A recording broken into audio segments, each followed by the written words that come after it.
Fala, meu futuro paciente, tudo jóia? Você que está sempre buscando todas as informações sobre beleza, autoestima, cirurgia plástica, como isso pode agregar e influenciar positivamente na sua vida, aqui é um canal focado absolutamente em tudo desse universo, contorno corporal e cirurgias da mama. Hoje eu separei um conteúdo aqui super interessante. Semana passada a gente teve aí na mídia, né, a cirurgia da Jojo Todinho, que fez lá a sua cirurgia bariátrica. E a gente vai comentar, vai conversar um pouquinho sobre essa cirurgia e como ela se relaciona e como ela prepara o paciente para a cirurgia plástica. É muito comum, né, os pacientes, enfim, a população em geral, confundir uma coisa com a outra, achar que cirurgia plástica substitui cirurgia do aparelho digestivo ou cirurgias de redução do estômago. E é importante que a gente entenda o porquê das coisas, qual a função de cada uma e como a cirurgia plástica vai entrar nesse processo aí, né? No caso da Jojo Todinho aí, como a cirurgia plástica vai entrar nesse processo pós grande perda de peso. Então você que está nesse processo de emagrecimento, está pensando na cirurgia plástica já, mas nem entrou ainda nas cirurgias de redução de estômago, senta aí, curta, compartilha, clica no sininho para você sempre receber todas as notificações desse canal para ficar por dentro de absolutamente tudo que existe e rola nesse universo da cirurgia plástica. Lembrando aqui, Dr. Daniel Botelho, tem mais ou menos 10 anos da minha vida que eu dedico exclusivamente cirurgias de contorno corporal e cirurgias da mama. Já viajei em mais de 10 países atrás das melhores técnicas e tecnologias para estas cirurgias, para que meus pacientes tenham acesso àquilo que o mundo já encontrou de melhor, mais eficiente, mais seguro nas mudanças corporais e cirurgias da mama. Agora roda a vinheta. Bora, meus queridos.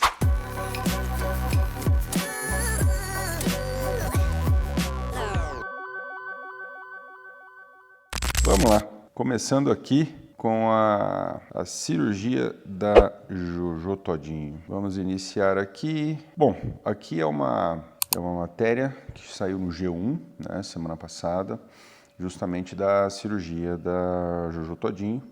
Aqui dizendo, né, Jojo Todinho passa por cirurgia bariátrica e manda recado, mamãe já volta. Primeira coisa, primeiro ponto, né?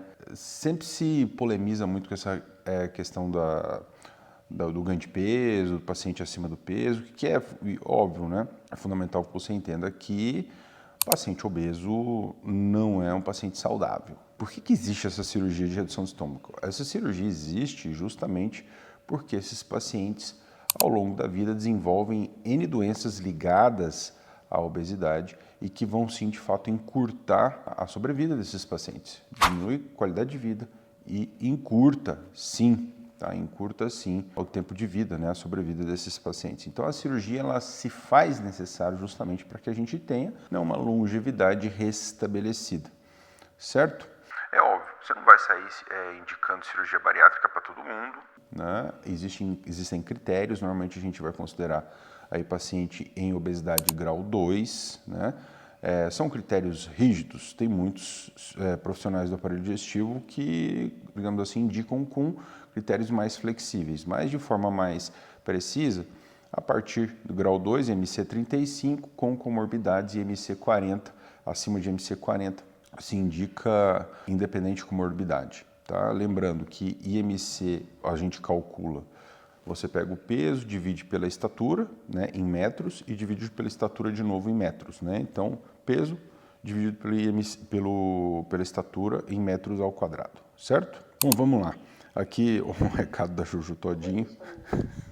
Presente para vocês, brincar bastante que a mamãe já volta, tá bom? Enfim, tá aí o recado da Jojo Todinho. Essa altura do campeonato provavelmente já fez a cirurgia. O que é importante que vocês entendam, né? Existem algumas técnicas, existem técnicas que são restritivas, outras desabsortivas, outras restritivas e desabsortivas. O que isso quer dizer? Algumas a gente só reduz o tamanho do estômago, outras você reduz o tamanho do estômago e altera também a absorção de nutrientes, tá? Mais comum é esta que faz as duas coisas, né? Você reduz o tamanho do estômago e altera o trânsito intestinal para alterar, né, a absorção de nutrientes. Tá? E como isso se relaciona com a cirurgia plástica? Óbvio, Cirurgia plástica não emagrece, né? Cirurgia plástica não tem como propósito emagrecer ninguém. Cirurgias do aparelho digestivo, cirurgia de redução do estômago, sim, tá? Mas são umas cirurgias indicadas já quando o paciente já tentou de tudo e não conseguiu lá perder o seu peso, certo? Qual que é o cuidado principal, né? Esse paciente só vai estar pronto para a plástica depois que ele estabilizar o peso, né? E aí ele vai entrar numa situação totalmente diferente da situação inicial, em que basicamente vai ter só pele para tratar. Pele, flacidez, né, redundante, então situações que podem atrapalhar a qualidade de vida, não só questões estéticas, mas pode atrapalhar muito a qualidade de vida. A questão dos hábitos, elas são muito importantes justamente porque o paciente obeso, ele tem a comida como válvula de escape para, muitas vezes, uma ansiedade extrema, né? Então é fundamental que os hábitos sejam trabalhados para que essas, digamos assim, essa válvula de escape não vá para outras coisas. É muito comum, inclusive, pacientes ex-obesos desenvolverem outras compulsões, uso de drogas, tabagismo, enfim. Então, para que emocionalmente não se vá para esse lado, é fundamental uma equipe multidisciplinar, psicólogos trabalhando, né, nutricionistas trabalhando junto desse paciente em processo de perda de peso. Isso é uma coisa muito importante. Sempre lembrando aqui, aqui não sei exatamente os critérios de inclusão da Jojo Todinho para a cirurgia, né? Não sei se ela realmente tinha IMC acima de 35, né? Possivelmente ela deveria ter um IMC acima de 35, eu acredito que acima de 40 não, mas a questão de comorbidades também não saberia dizer, né? Que comorbidade, pressão alta, diabetes, enfim. Aqui eu separei algumas imagens para a gente discutir o que também mostrar para vocês assim o que fica, né? Normalmente depois de um paciente que passa por todo esse processo de perda de peso. Normalmente situações como essa, né? Perde aí 30 quilos, por exemplo, a gente vai ter uma flacidez muito grande numa situação como essa.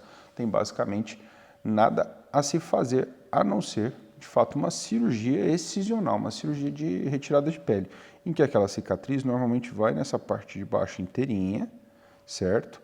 Em que a gente vai retirar basicamente toda essa pele, pelo menos toda essa pele marcada aqui, justamente para que esse paciente tenha uma tensão na pele próxima do normal, né, restabelecida. É óbvio, vai ficar com uma cicatriz embaixo? Vai ficar com uma cicatriz embaixo. Mas, certamente, numa situação como essa, uma cicatriz é muito mais favorável do que a flacidez de pele, certo? Ou mesmo a mama, né? Aqui, pegando um caso da internet, vocês observam aqui, né, uma situação com muita flacidez mamária. Sempre lembrando, né, vocês ficam muito na dúvida, doutor, quanto que a gente indica cicatriz em T, né, ou a mastopexia, ou quando a gente indica eventualmente só prótese? Vocês vão pegar esse ossinho do externo aqui, ó, e vão até a pontinha do mamilo. Vamos supor que a pontinha do mamilo está aqui. E a gente, com uma régua, mede. Se vocês encontrarem isso aqui, ó, que ele até marcou próximo de 25 centímetros aqui, ó.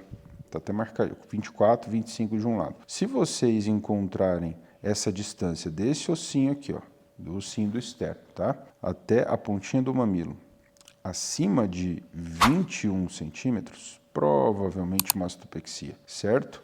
Abaixo de 18 centímetros é uma chance muito grande de não haver necessidade de mastopexia, certo? Então, maior do que 21, muito provável que precisaria daquela cicatriz em T. Lembrando, cicatriz em T vai na base da mama, dependendo da técnica pode ser um pouco diferente, pode ser o short scar, por exemplo, vertical, e ao redor da areola a gente precisa transferir a areola na posição correta, que é essa posição aqui mostrada, né? Certo, meus queridinhos? E aqui, ou mesmo situações extremas, como essas aqui, por exemplo, em que a gente tem extrema flacidez no paciente, pacientes assim provavelmente perderam 50 quilos, às vezes mais até, e aí a gente muitas vezes não vai precisar somente daquela cicatriz, no caso de abdominoplastias, daquela cicatriz embaixo, mas muitas vezes a gente precisa tirar pele nesse sentido e também pele nesse sentido, terminando com uma cicatriz em âncora, certo? Terminando com uma cicatriz em âncora. Isso a gente acaba identificando em situações em que a gente tem extrema flacidez, né? Provavelmente nesses 3 casos aqui a gente encontra extrema flacidez, flacidez mamária também, né?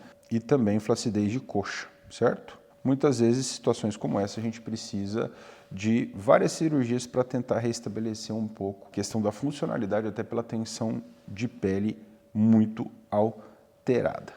Certo, meus queridinhos? Deu para entender um pouquinho da ideia e o porquê essas cirurgias existem? Lembrando, cirurgias plásticas, elas, principalmente após uma grande perda de peso, ela vai ter como principal função o restabelecimento funcional. Fundamental que vocês entendam o seguinte: uma cirurgia desta, né, um paciente que passou por um processo de perda de peso tão intenso e, por exemplo, resultou em situações como essa, tem que ter uma expectativa de resultado totalmente diferente do paciente que nunca passou por um processo tão intenso de perda de peso. Porque a própria pele, vocês notam em situações como essa, A própria pele está completamente alterada.